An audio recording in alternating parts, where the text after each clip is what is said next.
Assalamualaikum warahmatullahi wabarakatuh. Kami dari kelompok 1 yang terdiri dari ketua kelompok yaitu Kak Heru dan anggotanya saya sendiri Nur Aini, ada Selfie, ada Charlie, dan ada Mahesa. Di dalam video ini kami akan melakukan pengukuran untuk mengukur vital capacity pada pasien yang memiliki masalah terkait pada jantung dan paru. Kami akan menjelaskan pengukuran menggunakan Sigma-Equal Test. Berikut adalah pengertian Sigma-Equal Test. Sigma-Equal Test, tes berjalan 6 menit adalah pemeriksaan yang dikembangkan oleh American Thoracic Society dan diperkenalkan secara resmi pada tahun 2002. Tes ini mudah dilakukan, dan tes praktis ini digunakan untuk mengevaluasi pasien yang menderita berbagai penyakit kardiopulmoner. Sigma-Equal Test ini hanya mengukur jarak yang bisa ditempuh seorang pasien dalam waktu 6 menit untuk berjalan di permukaan keras yang rata. Namun, hasilnya mencerminkan respon fisiologi terintegrasi dari fisiologi kompleks yang melibatkan sistem paru, kardiovaskular, dan sirkulasi neuromuskular.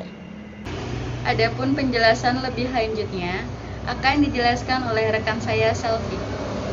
Selanjutnya, saya Siviana Selfie. Di sini saya akan menjelaskan tentang prosedur pelaksanaan akan melakukan Sigma-Equal Test, di mana alat-alat yang dibutuhkan yaitu yang pertama ada stopwatch, lalu ada tabung oksigen, oximetri, dan jalan atau trek yang lurus.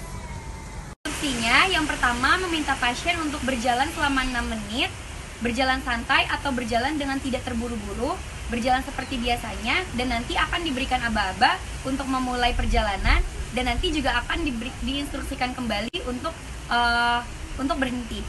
Peringatannya, jika pasien di pertengahan jalan merasakan kelelahan, sesak nafas, atau tidak kuat untuk melanjutkan perjalanan, pasien boleh melambaikan tangan meminta untuk menghentikan perjalanannya. Saya akan menginstruksikan untuk memulai, nanti saya akan memberikan hitungan 1, 2, 3, ibu mulai, nanti setelah 6 menit, jika waktunya sudah selesai, saya akan menginstruksikan kembali untuk berhenti ya.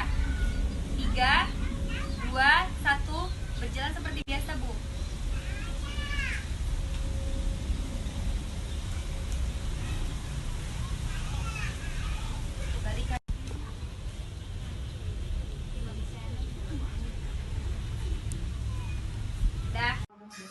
Perhitungan hasil tes. Jadi ketika pasien mampu berjalan sejauh 600 meter dalam waktu 6 menit, maka perhitungan VO2 max-nya didapatkan adalah 0,03 dikali 600 ditambah 3,98 didapatkan hasil 21,98. Jadi di sini dihitung untuk nilai max-nya adalah 21,98 dibagi 3,5 sama dengan 6. Dapat disimpulkan bahwa maksimum latihan pasien adalah 6 max. Pada bagian ini akan dijelaskan oleh saya, Heru. Setiap fase memiliki nilai VO2 max dan MET-nya masing-masing, di mana pada kelompok kami akan membahas pada fase 2 memiliki nilai VO2 max standar, yaitu 17,5 sampai 28. Dan untuk nilai MET, yaitu dari 5 sampai 8 MET. Dan pada pembahasan kelompok kami, didapatkan nilai MET pasien yaitu 6 MET.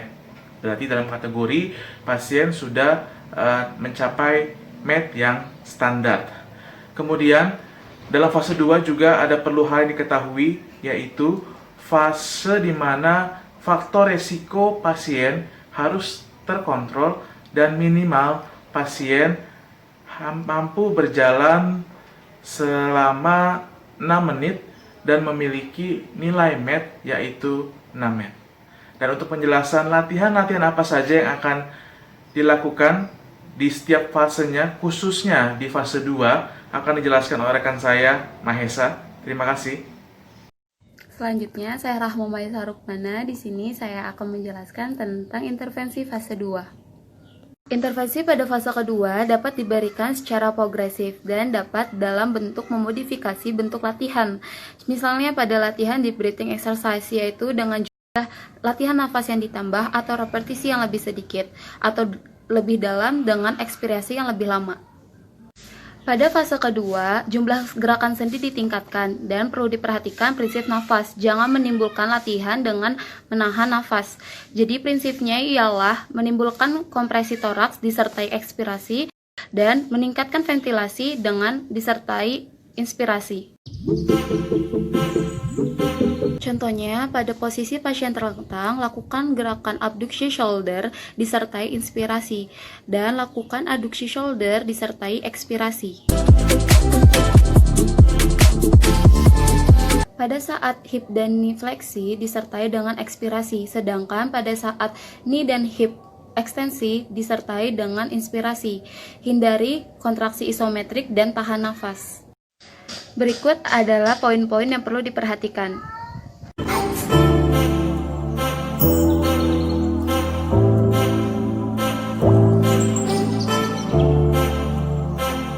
Anjurkan pasien untuk melakukan fisioterapi selama 3-5 kali dalam seminggu selama pasien beristirahat di rumah.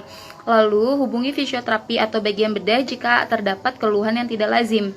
Dan sebelum pasien pulang, lakukan tes fungsional atau toleransi tes.